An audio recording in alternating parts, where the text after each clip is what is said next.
Assalamualaikum warahmatullahi wabarakatuh. Alhamdulillah, assalatu wassalamu ala rasulillah wa ala alihi wa sahbihi wa mawalah, amma ba'd. Yang saya hormati Ibu Kepala Sekolah SMPN 7 Cimas 1 Atap. Yang saya banggakan rekan-rekan guru, Bapak dan Ibu guru yang sama-sama hadir pada kesempatan siang hari ini. Kita panjatkan puji dan syukur hanya kehadirat Allah Subhanahu wa Ta'ala atas limpahan nikmatnya. Alhamdulillah kita bisa berkumpul di siang hari ini dalam keadaan sehat, tak kurang satu apapun. Salawat dan salam semoga disampaikan senantiasa kepada Nabi kita yang mulia, yakni Kanjeng Nabi Muhammad SAW.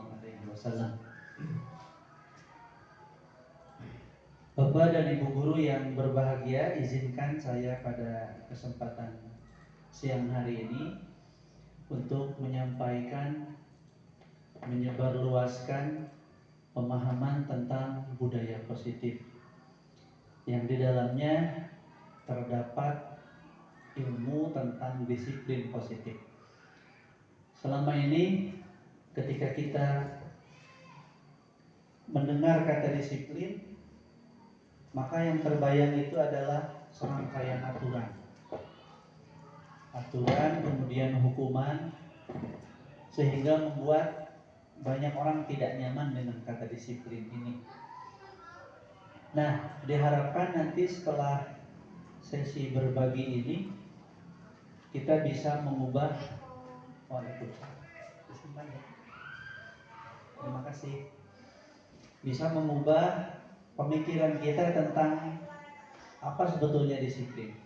Ternyata disiplin itu sangat enak, banyak manfaatnya, tidak melulu harus berkaitan dengan aturan.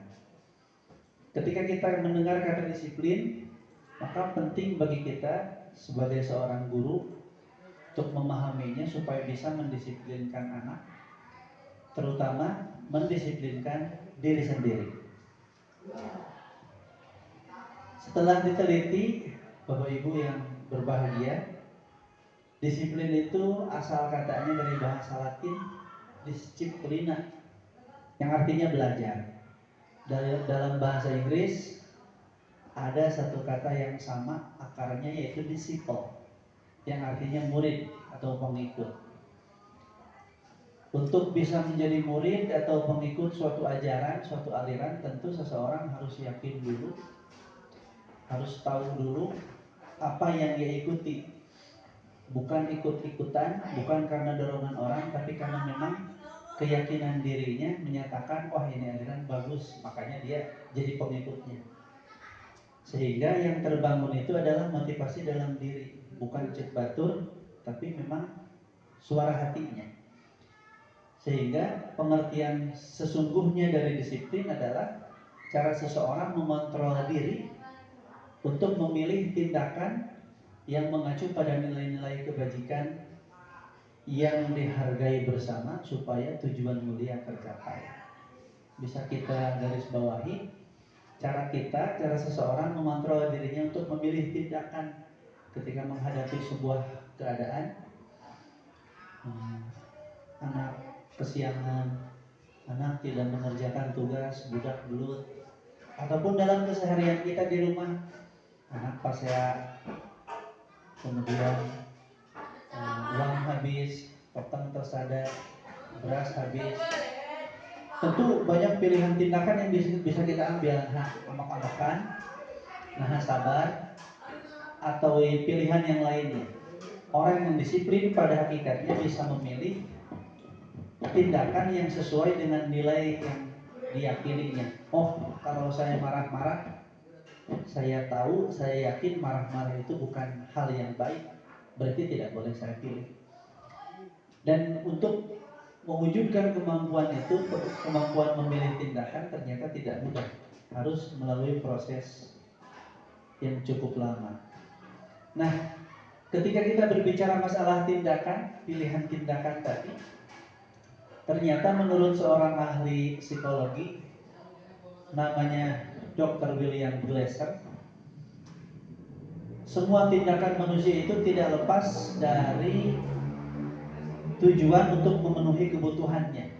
Kenapa seseorang bekerja? Pasti ada tujuan untuk memenuhi kebutuhannya. Kenapa seseorang bernyanyi?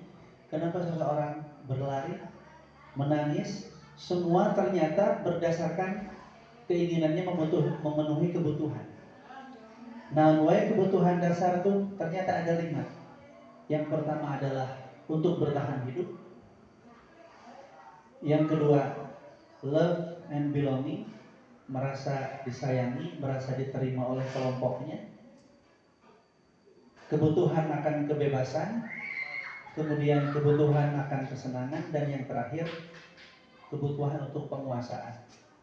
Tindakan apapun tidak akan lepas dari 5 motif ini memenuhi kebutuhan dasarnya.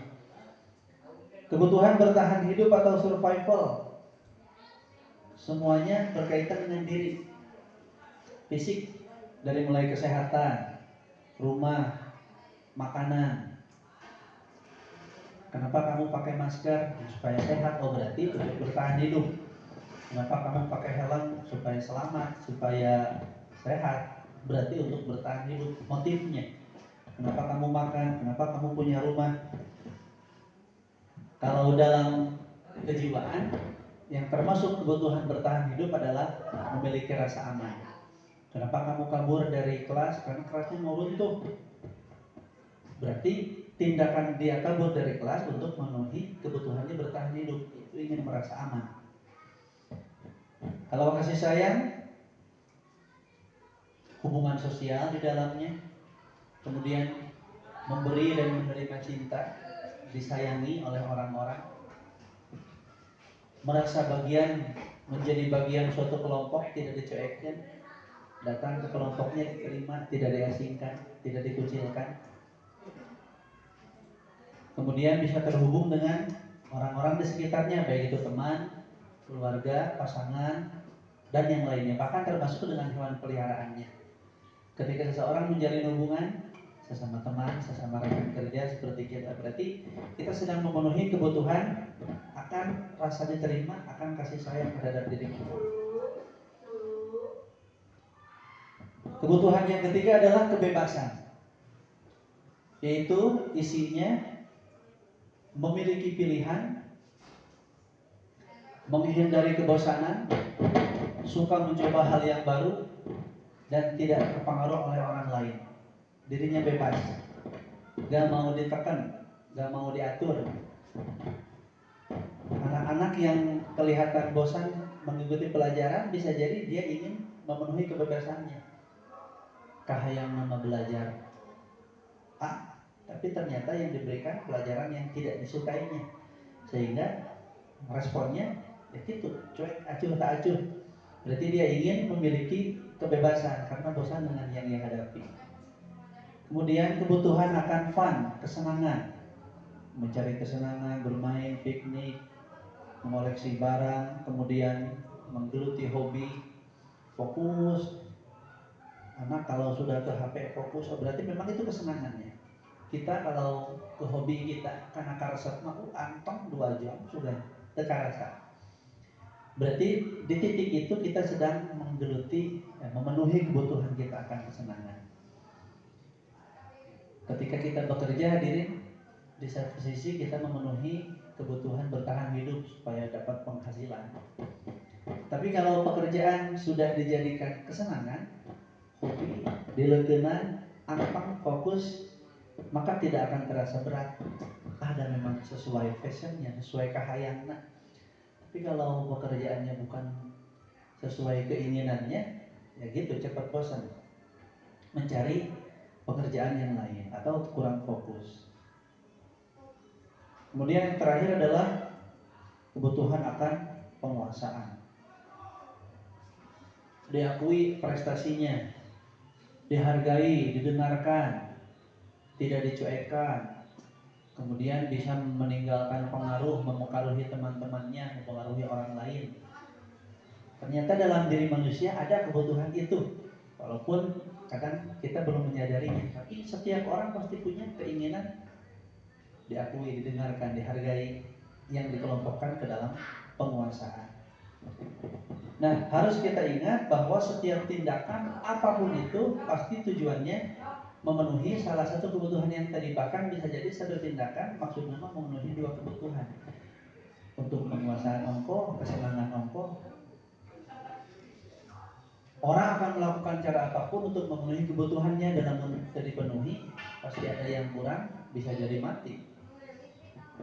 Dengan cara apapun, bahkan terkadang dengan cara melakukan pelanggaran. Orang mencuri, anak-anak jahil ke temannya, itu bisa jadi untuk memenuhi kebutuhannya akan kesenangan. Resep ningali babaturana cerik, resep ningali babaturana apa gitu. Senang bagi dia. Oh, sedang memenuhi kebutuhannya akan kesenangan.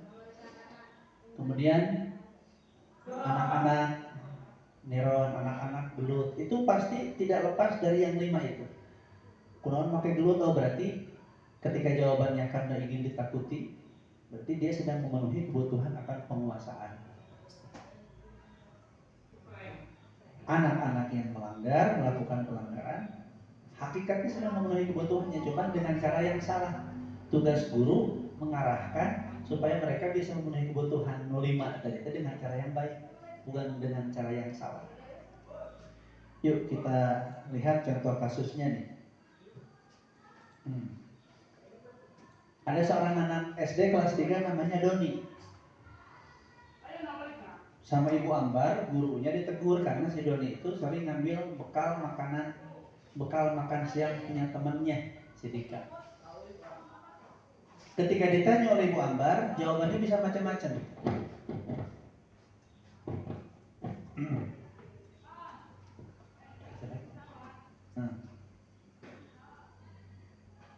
Kalau jawabannya begini, Doni, kenapa kamu merebut bekal temanmu? Saya lapar, Bu. Ibu saya tidak membuatkan saya bekal makan siang.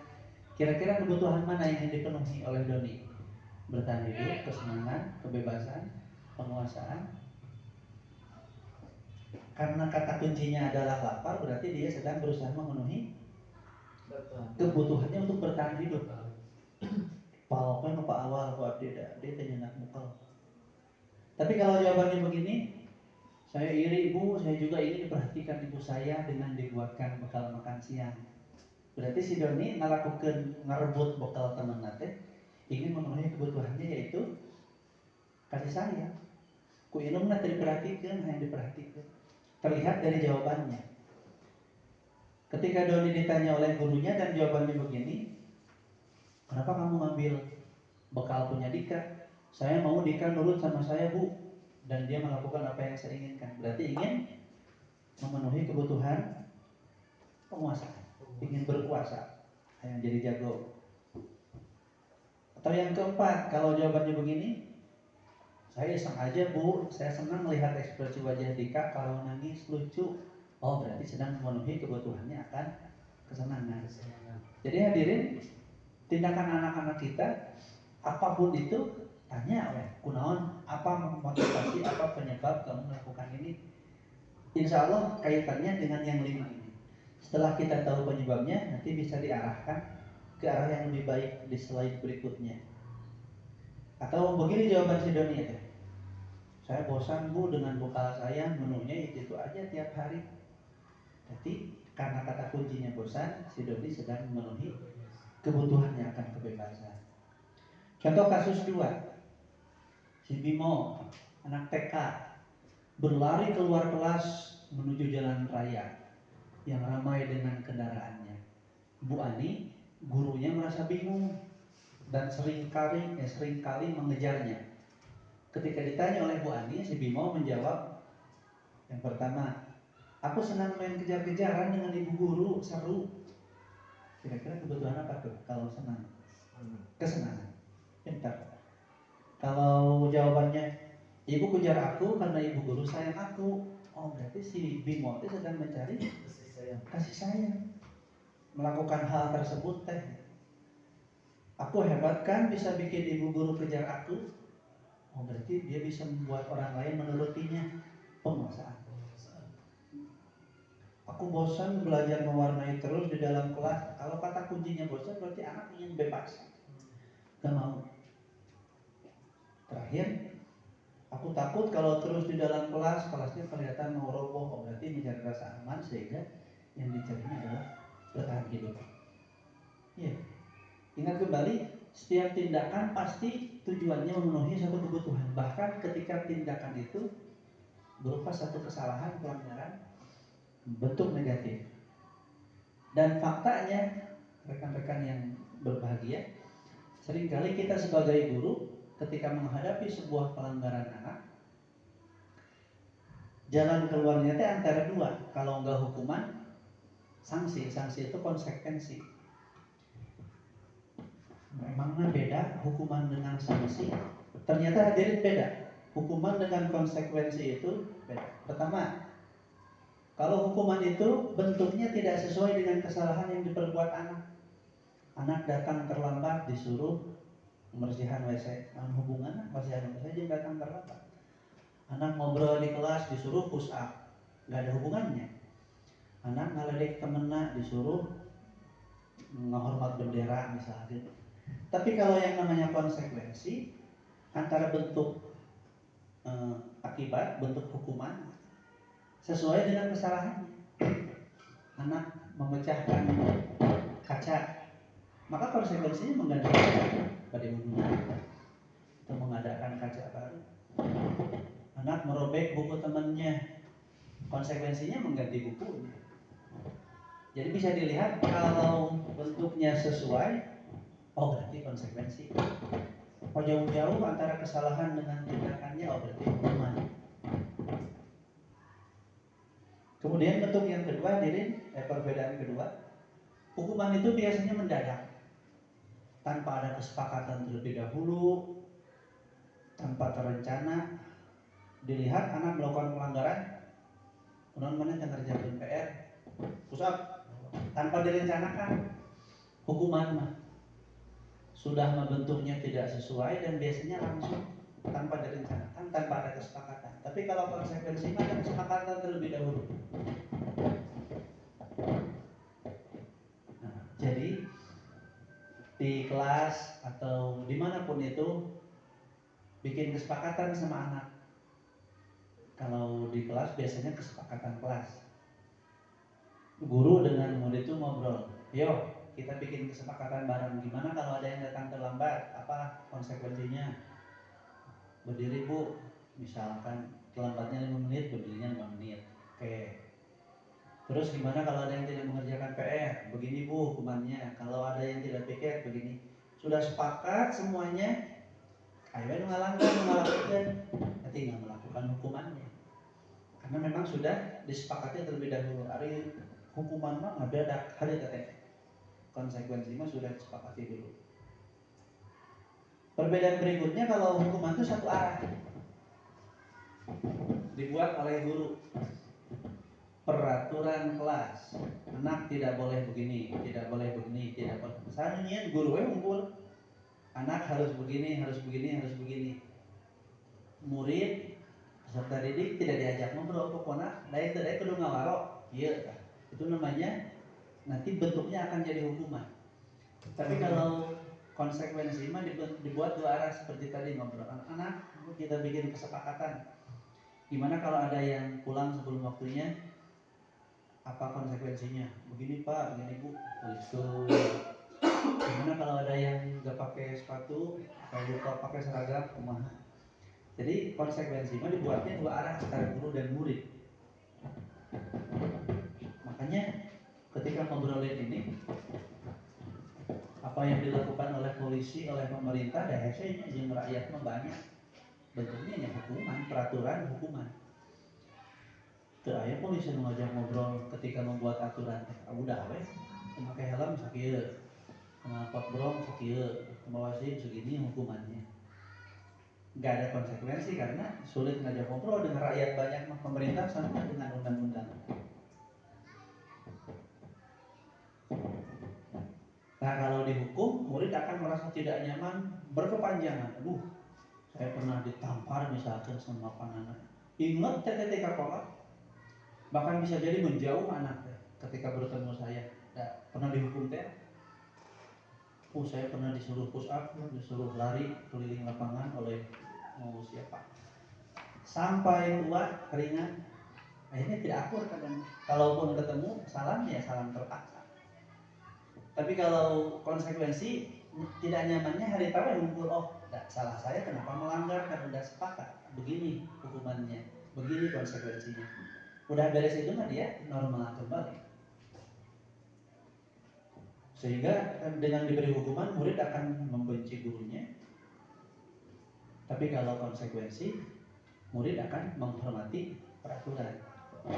Oh, peraturan berarti saya harus hati-hati. Kesimpulannya hukuman itu sifatnya negatif, tidak terencana, bentuknya jelek, tidak sesuai, ke anak juga dampaknya buruk. Kalau konsekuensi mah nilainya netral. Kenapa tidak positif? Ternyata nanti ada yang positif masa netral ini. Kamu melakukan ini sudah sepakat hukumannya ini, sok laksanakan.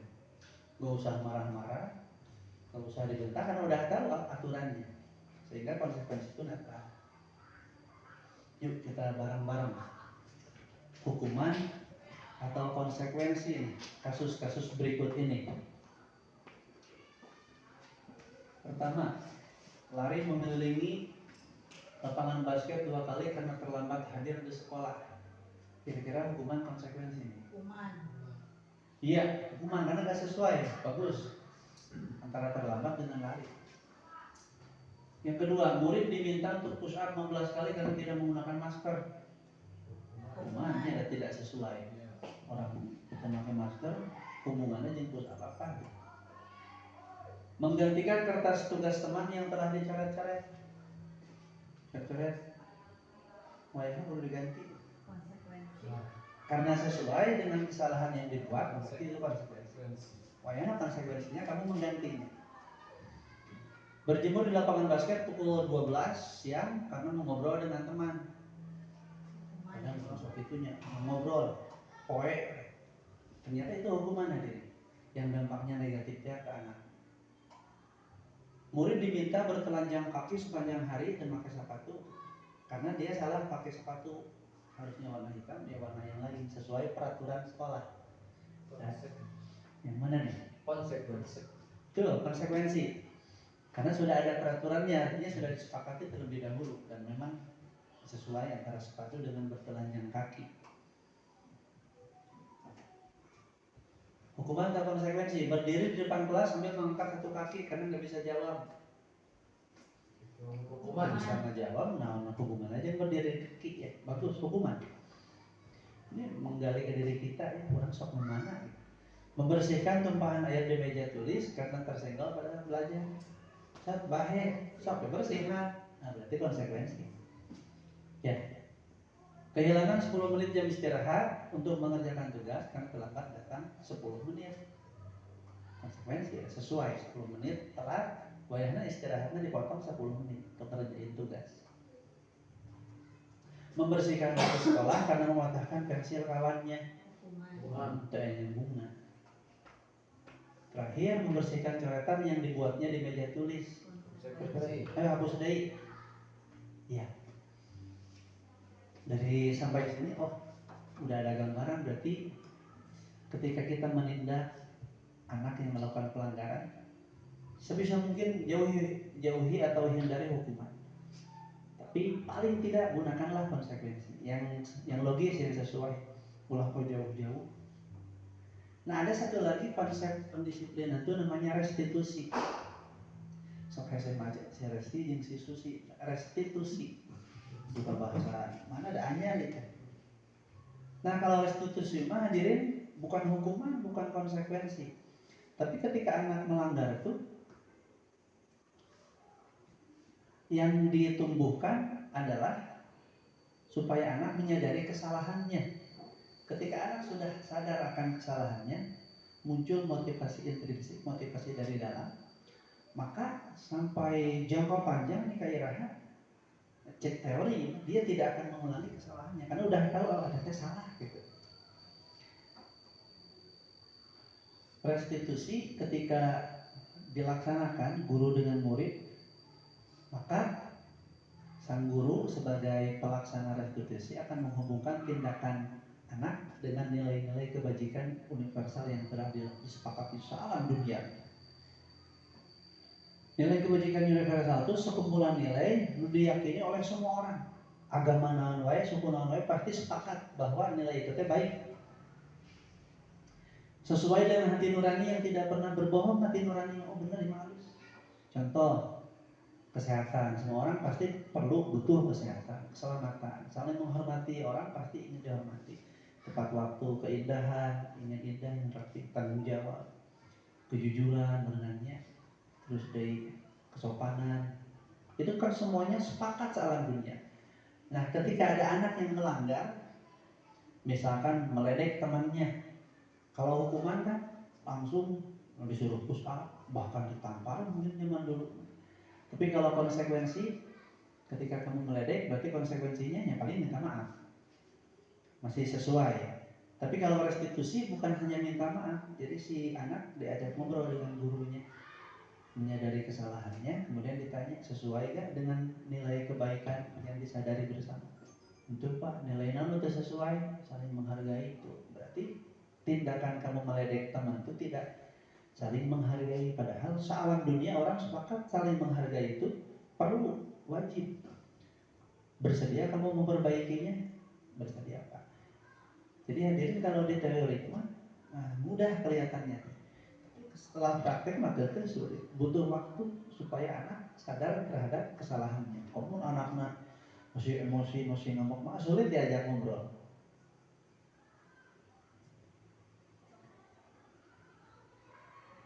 Nah, sehingga ketika melaksanakan restitusi ada 3 langkah. Jadi ketika ada anak yang melakukan kesalahan, kalau kita belajar menanganinya tanpa emosi, yaitu dengan restitusi, ada 3 langkah. Nanti kita lihat contohnya di video. Praktek yang kemarin saya lakukan mengerekam buaan, itu tuh di tugas praktek restitusi judulnya bagaimana ada anak yang melakukan pelanggaran, tapi disadarkan tanpa memberikan hukuman. Langkah pertama adalah stabilize the identity, menstabilkan identitas. Ketika anak melakukan kesalahan, tugas guru pertama adalah tidak menjatuhkannya, menjatuhkan harga diri, tapi justru membesarkannya.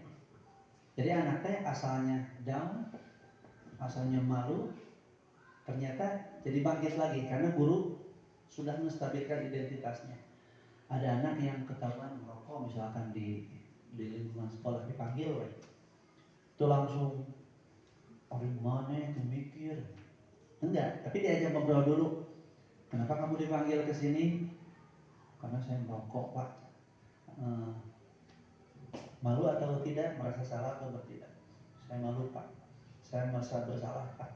Maka respon guru di antara responnya adalah tidak usah malu, tidak usah takut, karena berbuat salah itu adalah hal yang wajar. Semua orang pasti berbuat salah. Bapak juga pernah berbuat salah.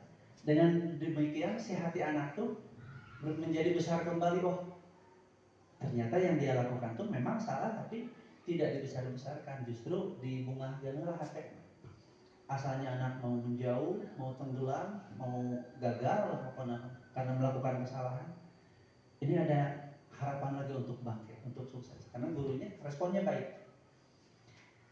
Setelah dibungah, nggak apa-apa, biasa seperti itu. Bapak lagi dulu bahwa lebih itu bangunan misalkan. Tapi jangan cukup di sana, nanti anak tidak akan sadar terhadap kesalahannya. Ada tindakan kedua, validasi tindakan salah. Tapi kamu sadar bahwa tindakan kamu itu salah, bahwa tindakan kamu itu merugikan orang lain. Tapi kamu sadar bahwa tindakan kamu itu mencoreng nama baik sekolah, kumaha. Ditekankan di tahap kedua, memang tindakan yang dia lakukan itu salah. Setelah menyadari kesalahannya, barulah sisi terakhir, sisi ketiga, menanyakan keyakinan. Tindakan yang kamu lakukan itu sesuai tidak dengan keyakinan kita? Agama sana Pak lain, keyakinan nilai-nilai yang tadi, nilai kesopanan, kerapihan. Oh enggak Pak, berarti saya sudah merusak, melanggar nilai kedisiplinan misalkan. ketaatan. Kalau merokok di kelas, kalau mencoret-coret tembok berarti sudah merusak nilai keindahan, kerapihan. Nah, setelah dia sadar bahwa dia merusak keyakinan yang sudah ada sealam dunia, ditanya, bersediakah kamu untuk memperbaiki?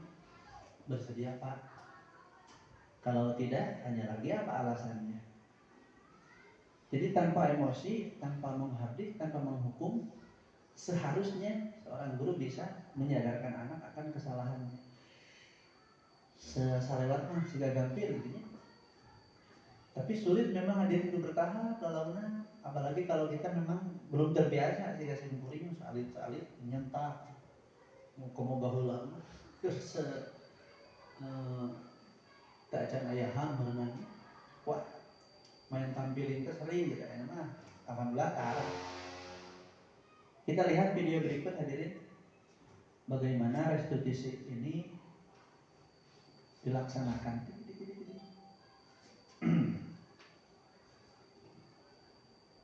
Berarti harus gini tampilannya.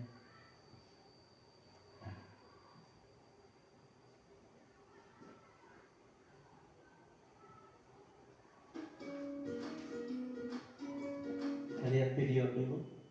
Salam dan bahagia Ibu dan Bapak guru 10 hebat. menit. Pada video kali ini kita akan membahas tentang salah satu program disiplin positif yang diterapkan di lingkungan sekolah yang dikenal dengan nama restitusi.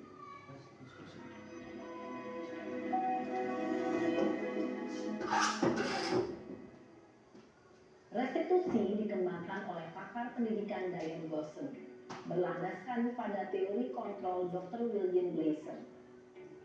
Segitiga restitusi adalah suatu proses dialog yang dijalankan oleh guru atau orang tua agar dapat menghasilkan murid yang mandiri dan bertanggung jawab. Pada saat guru di posisi manajer, aspek yang dikembangkan pada murid adalah motivasi intrinsik, sehingga penanaman nilai-nilai kebajikan dapat tumbuh dan berkembang menjadi suatu kebiasaan positif yang akhirnya membentuk karakter murid. Proses dialog ini terdiri dari 3 langkah yang digambarkan pada ketiga sisi pada segitiga restitusi.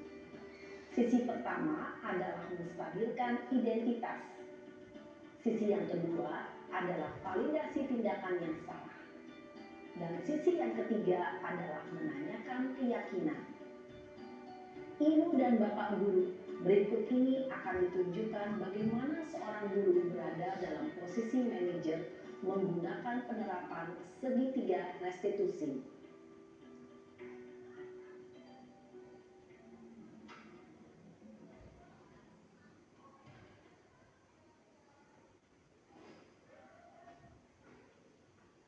Siang Sarah.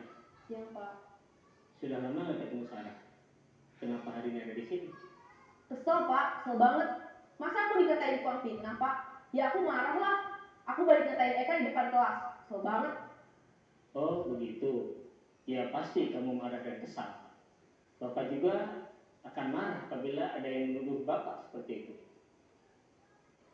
Kemudian pada saat itu kamu mau melakukan apa? Ya saya langsung ngatain Eka lah Pak. Kesel banget. Saya bentak-bentak dia di depan teman-teman lain. Oh begitu. Pasti kamu melakukan seperti itu karena suatu alasan tertentu kan? Iyalah, masa saya diam saja Pak? Ya saya bela diri lah. Masa saya dituduh tukang fitnah? Ya wajar lah. Mempertahankan harga diri itu sesuatu yang penting buat kamu. Untung kamu tidak bertindak lebih gegabah lagi. Hanya membentak-bentak. Iya Pak. Untung saya masih bersabar dan hanya membentak saja. Sudah gemes padahal. Saya pasti bela diri lah. Ya pasti ya. Tapi kamu memilih untuk tetap bertahan dan bersabar. Kamu memilih untuk tidak berbuat lebih parah lagi, bukan? Iya. Nah, sekarang coba kita lihat lagi. Tindakan kamu yang bentak-bentak Eka di kelas. Tindakan kamu itu kira-kira sesuai dengan keyakinan kelas atau prinsip kamu tidak? Enggak lah Pak. Capek Pak jadi pemarah. Jadi keyakinan atau prinsip mana yang kurang sesuai dengan keinginan kamu? Ya, saya sebenarnya sangat menghargai orang lain. Mungkin saat itu saya menjadi emosi, jadi tidak menunjukkan sikap itu. Kamu meyakini tidak? Menghargai orang lain itu penting buat kamu. Yakinlah, Pak. Iya, setuju. Kita harus saling menghargai. Namun, ada juga keyakinan yang kita sepakati yang perlu kita jalankan apabila kita sedang marah, bukan? Ya, saya bisa lebih proaktif, mulai dengan diri sendiri. Saya bisa jadi lebih bersabar, mengambil waktu jeda untuk berpikir mau apa selanjutnya. Kira-kira kamu bersedia memperbaiki masalah ini tidak? Bersedia, Pak. Kalau kamu memperbaiki masalah ini, kamu akan menjadi orang seperti apa? Saya akan menjadi orang yang bertanggung jawab kali ya, Pak. Dan senantiasa proaktif.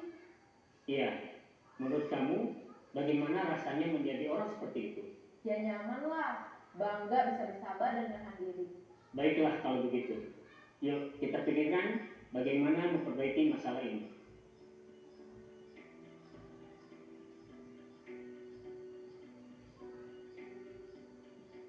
Ibu dan Bapak guru hebat.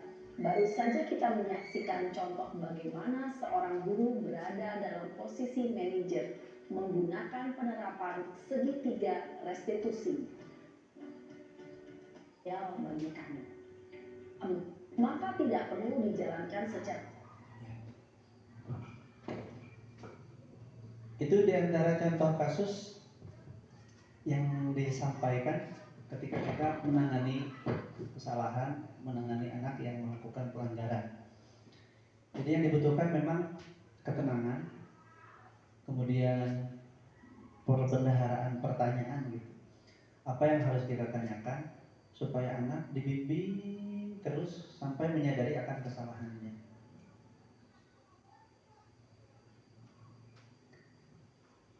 Tentu dengan belajar bersama-sama, lambat laun insya Allah kita bisa melaksanakannya sehingga tidak terjadi hukuman yang menyakitkan, yang ditakuti oleh anak-anak, tapi yang terjadi adalah hal-hal yang baik. Anak-anak menjadi sadar akan dirinya. Nah, di video tadi kita mendengar istilah manajer. Manajer itu hadirin salah satu posisi yang ditempati guru atau orang tua dalam menangani sebuah kasus, sebuah kesalahan. Diistilahkan dengan posisi kontrol. Posisi kontrol ini ada 5. Ketika kita menghadapi suatu kasus, suatu pelanggaran, ternyata setelah diklasifikasikan guru itu ada 5 macam. Ada yang menempatkan dirinya sebagai A, B, C, D, ada juga yang sebagai E. Ada yang sebagai penghukum yang pertama. Yang salah dihukum. Yang kedua adalah pembuat rasa bersalah. Kalau ada anak yang bersalah teh, semakin diperdalam bahwa memang dia bersalah, sehingga anaknya merasa rendah diri. Nanti kita lihat contohnya. Ada yang memposisikan diri sebagai teman guru teh. Ah, nggak apa-apa begitu mah. Nanti sama ibu diberesin, nanti sama bapak dibenerin. Ada yang sebagai pemantau, ada yang sebagai manajer. Yang terbaik di antara yang 5 ini, posisi manajer adalah yang kita harapkan. Tapi sulit hadirin mencapai posisi manajer ini. Kebanyakan dari kita paling baru sampai pemantau. Bahkan masih ada beberapa guru di belahan dunia yang masih jadi penghukum. Bagaimana sih perbedaan kelima posisi kontrol itu hadirin? Dalam hal perbuatan 20 menit.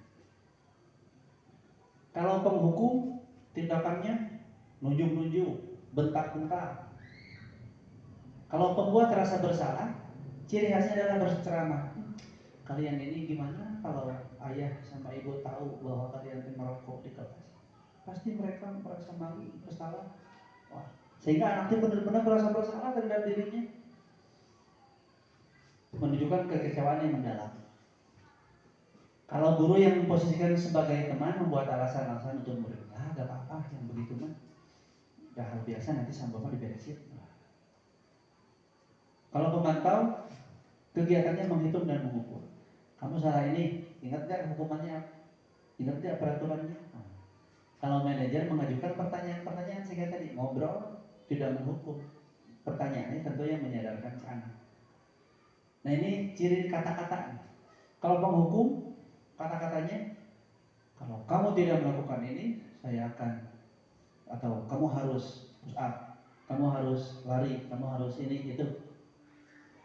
Kalau pembuat rasa bersalah, kalian sudah mengecewakan ibu. Atau kayak tadi, bagaimana kalau orang tua mengetahui hal ini? Pasti mereka dan seterusnya. Kalau teman mah lakukan ini demi ibu ya, demi bapak ya. Nanti bapak dimarahin sama kepala sekolah, misalkan. Ya udah nanti ibu bereskan. Kalau pemantau pasti kena aturan nomor hiji nanti. Ada anak nggak pakai sepatu misalkan. Ingat apa aturannya? Apa konsekuensinya? Jadi cuma pemantau saja, pemantau aturan terus ayat, udah ngelaksanakan atau ente. Kebanyakan kita kan paling sampai pemantau. Kalau manajemen seperti tadi, apa keyakinan yang kita yakini? Terus kalau kamu meyakininya, mau memperbaiki masalah ini, yang ada di video. Nanti murid akan berkata kalau penghukum teh, saya tidak peduli. Dan saya kesalahannya apa, hukumannya apa. Kalau pembuat rasa bersalah, murid responnya maafkan saya. Kalau teman, saya pikir ibu teman saya.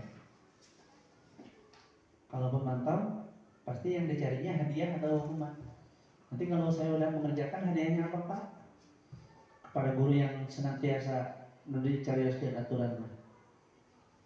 Kalau manajer, anak akan bertanya bagaimana cara saya memperbaiki masalah ini. Hasilnya, kalau penghukum nanti murid-murid akan memberontak, menjadi pendendam. Kalau pembuat rasa bersalah, nanti murid-muridnya kehilangan rasa percaya diri, menyangkal, berbohong. Kalau ke teman, jadi ketergantungan sama gurunya. Tidak apa-apa, ada gurunya yang menyelesaikan, membantu. Kalau pemantau hanya taat kalau diawasi. Kalau nggak ada si guru pemantaunya, udah anak-anak berkeliaran lagi. Kalau manajer dia muridnya akan kuat karakternya dari dalam. Dalam jangka panjang nanti orang yang sering dihukum akan menjadi agresif, tidak belajar dari kesalahan, salah di. Karena hukumannya tidak sesuai dengan kesalahannya. Kalau pembuat rasa bersalah dia akan rasa rendah diri. Udah gagal, gak ada harganya, udah disalahkan ke guru. Kalau teman tergantung tidak bisa mandiri, harus ada bapak itu, harus ada ibu itu. Kalau pemantau, kalau ada hadiah, ada hukuman, perlu ngawal. Kayak hadiah mah anak-anak, saya disuruh. Kalau manajer akan mengevaluasi dirinya selalu untuk menjadi lebih baik. Bisa ditanyakan kita ke anak kita ya, masih kuliah, kapun anak. Masih kayak pemantau. Kalau ada hadiah baru ngawaro anaknya. Untuk pembisiunan pula karat. Jadi mendisiplinkan murid hampir sama prakteknya dengan mendisiplinkan anak. Kumaha caranya supaya sadar sendiri. Nah itu sulit, pelan-pelan. Kalau ke anak kecil mah katanya bisa ditanya siapa tokoh idolamu, atau kamu udah gede menjadi pemadam misalnya. Terus anaknya malas-malasan, nanti kalau jadi pemadam ada pemadam yang malas-malasan nggak? Enggak. Oh berarti tindakanmu ini salah. Mengakunya ingin jadi polisi, ingin jadi pemadam, tapi malas-malasan. Kita lihat video kembali. Praktek di lapangan 5 posisi kontrol yang tadi. Satu kasus ditangani oleh 5 jenis guru. Ibu dan bapak guru hebat dalam penerapan disiplin positif restitusi. Salah satu program yang dikembangkan adalah 5 posisi kontrol. 5 posisi kontrol dalam restitusi adalah proses perjalanan seorang pendidik agar dapat mengenali dirinya. Pada video kali ini, kita akan membahas tentang 5 posisi kontrol yang dikembangkan oleh Diane Dawson dan contoh penerapannya.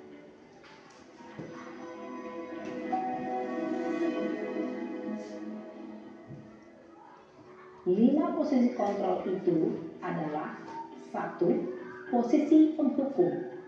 2. Posisi pembuat merasa bersalah. 3. Posisi teman. 4. Posisi pemantau atau monitor. Dan 5. Posisi manajer.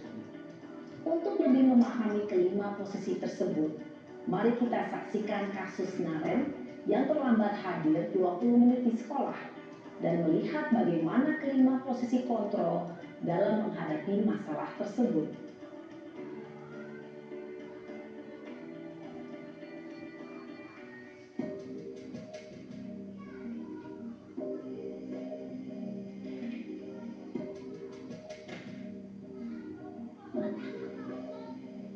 Naren!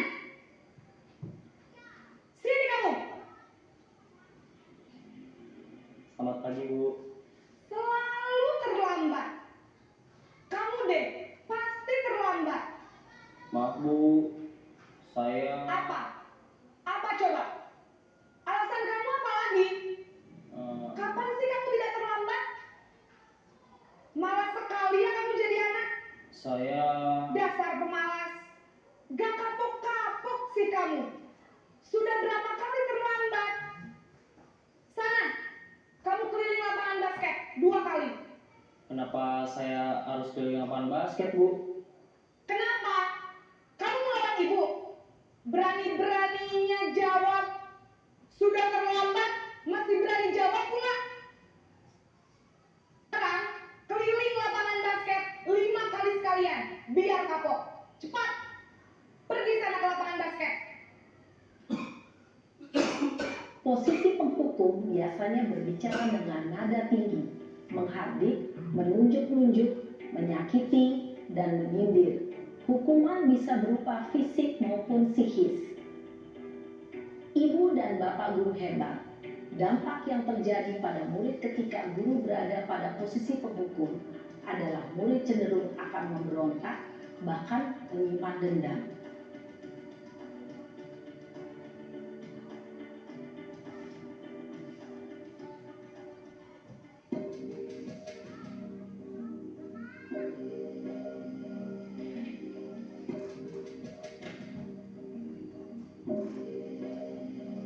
Naren!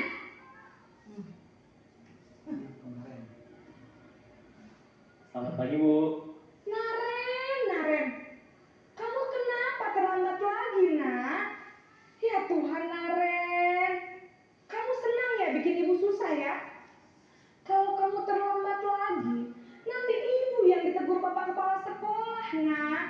Disangka ibu tidak bisa membina kamu. Duh, gimana ini? Maaf, Bu. Duh, Gusti Naren. Kamu suka ya kalau ibu ditegur bapak kepala sekolah? Terus, sekarang ibu harus tulis apa ini di buku absen? Ini kamu sudah sering terlambat loh. Ibu harus apa coba? Maaf, Bu. Maaf sekali. Ya sudah, lain kali jangan bikin ibu susah lagi ya nak ya. Ibu tidak akan kuat lagi kalau kamu begini terus. Bisa jantungan kalau ibu ditegur bapak kepala sekolah. Sana cepat ke kelas. Maaf ya, Bu. Maaf sekali. Posisi pembuat rasa bersalah berbicara dengan nada tenang, cenderung lembut. Namun kata-kata yang diutarakan membuat murid merasa menjadi orang yang gagal, memandang buruk dirinya sendiri, merasa tidak berharga, dan tidak sanggup membahagiakan orang lain. Ketika guru mengambil posisi pembuat rasa bersalah, murid akan menganggap dirinya yang bersalah dan ia akan menyimpan emosi negatif tersebut di dalam dirinya.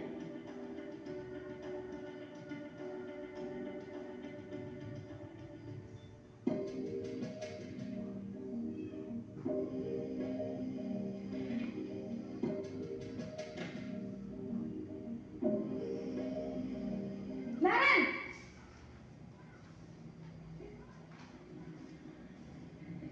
Selamat pagi, Bu. Wah, sudah jam berapa ini nak? Terlambat lagi ya sayang. Iya, Bu. Habis ibu saya belum membangunkan saya, Bu. Kamu malah menyalahkan ibu kamu. Kamu bukannya anak yang larinya paling kencang. Kok terlambat sih? Iya Bu, saya memang terlambat bangun tadi. Jadi biarpun saya lari kencang, tetap gak kekejar Bu. Ya sudah sana. Nanti lain kali larinya lebih kencang lagi ya. Biar gak terlambat lagi. Bikin senang ibu. Demi ibu. Bisa kan? Bisa lah Bu. Ya sudah sana masuk kelas. Ibu beresin urusan absen kamu. Kamu ini ada-ada saja. Dalam posisi teman, guru berbicara dengan nada suara ramah, akrab, cenderung bersenda gurau untuk menjaga suasana tetap santai. Murid akan merasa senang, aman, dan akrab dengan guru. Identitas yang tercipta adalah identitas sukses atau berhasil. Namun, perlu diingat, karena ini masih dorongan eksternal, maka ada faktor ketergantungan dari murid kepada orang tertentu.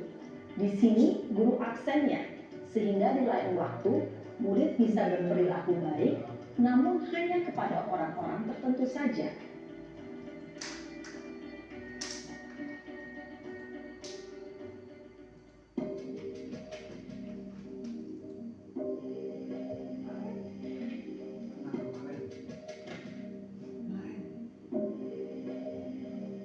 Naren!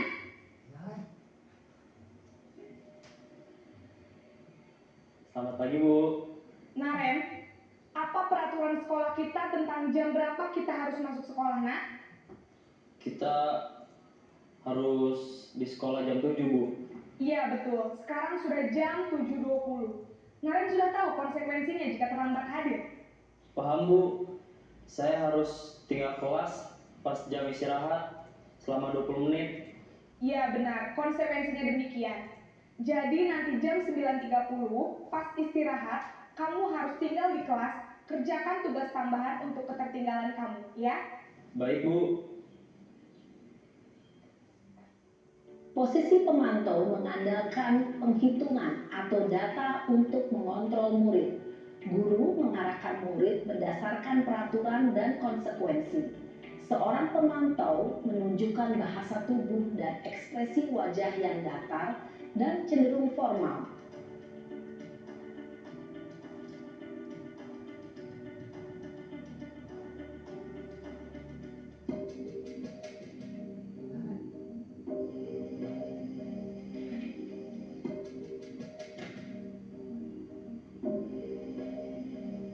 Naren!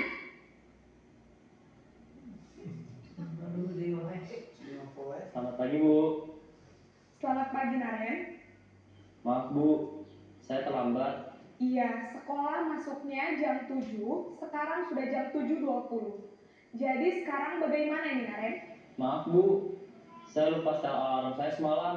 Baiklah, menurut kamu, keyakinan sekolah yang mana yang perlu kamu tingkatkan? Menghargai diri sendiri dan orang lain mungkin ya Bu. Setuju. Jadi, apakah Naren meyakini prinsip saling menghormati tersebut? Iya Bu, saya meyakininya. Apakah Naren bersedia memperbaiki masalah keterlambatan ini? Bersedia Bu. Bagaimana kamu akan perbaiki masalah keterlambatan ini? Saya akan coba untuk tidak lupa menyetel alarm saya Bu. Baik, kalau Naren lupa menyetel alarm di rumah, ada orang yang kira-kira bisa bantu mengingatkan tidak? Ada Bu, kakak saya, Kak Emma. Ada lagi selain Kak Emma? Selain Kak Emma, ada ibu saya. Baik, jadi yang mengingatkan Naren adalah Kak Emma dan ibu kamu ya?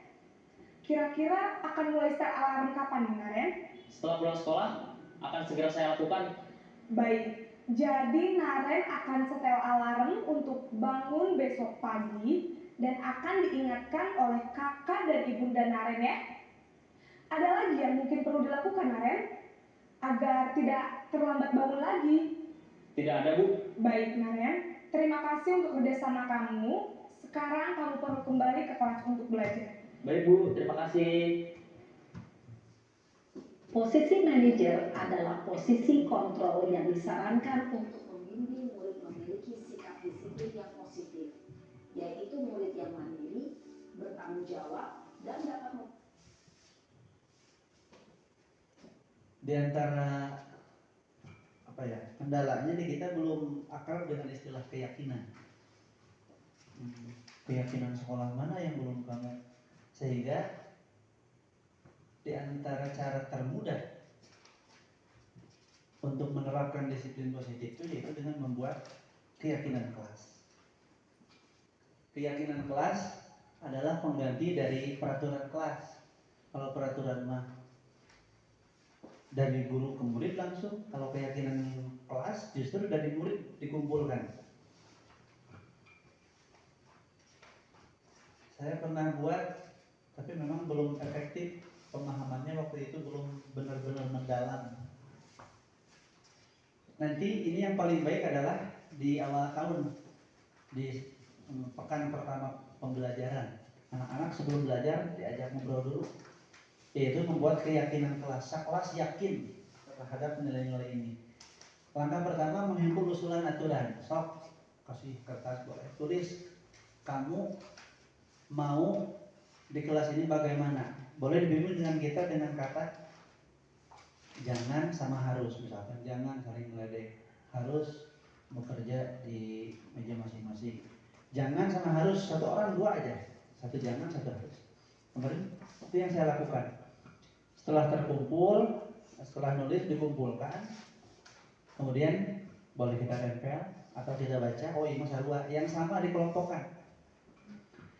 Dan hampir semua kemarin kelas 7 kelas 8 tuh yang ditulisnya adalah jangan saling meledek, jangan menghina. Berarti sok diledeknya berdak. Ternyata hati nuraninya tidak mau diledek, makanya dituliskanlah setiap orang ingin saling hargai, ingin dihormati. Nah kalau sudah terkumpul, nanti tulisan kalimatnya tidak begini, jangan saling meledek, tidak, tapi diubah dengan kalimat positif. Itu setiap orang ingin dihargai dan dihormati. Kalau misalkan jangan datang terlambat, jangan apa, berarti setiap orang menghargai waktu. Dengan kalimat-kalimat positif yang tidak ada kata jangan di dalamnya, sehingga menerapkan nilai yang diyakini oleh semua. Kalau sudah tulis yang besar, boleh di print, boleh ditulis tangan panjang. Jadi setiap masuk anaknya tahu, oh di kelas ini teh yakin bareng, kebersihan perlu, kebersamaan perlu, penghargaan perlu. Ketika ada anak yang melanggar, tinggal dikembalikan. Keyakinan kelas mana yang kamu langgar? Yang itu Pak, bersedia yang memperbaikinya, bersedia. Itu teorinya hadirin. Prakteknya memang harus pelan-pelan sekali. Terakhir untuk keyakinan kelas yang sudah dibuat, supaya lebih paham, lakukan kegiatan dua ini.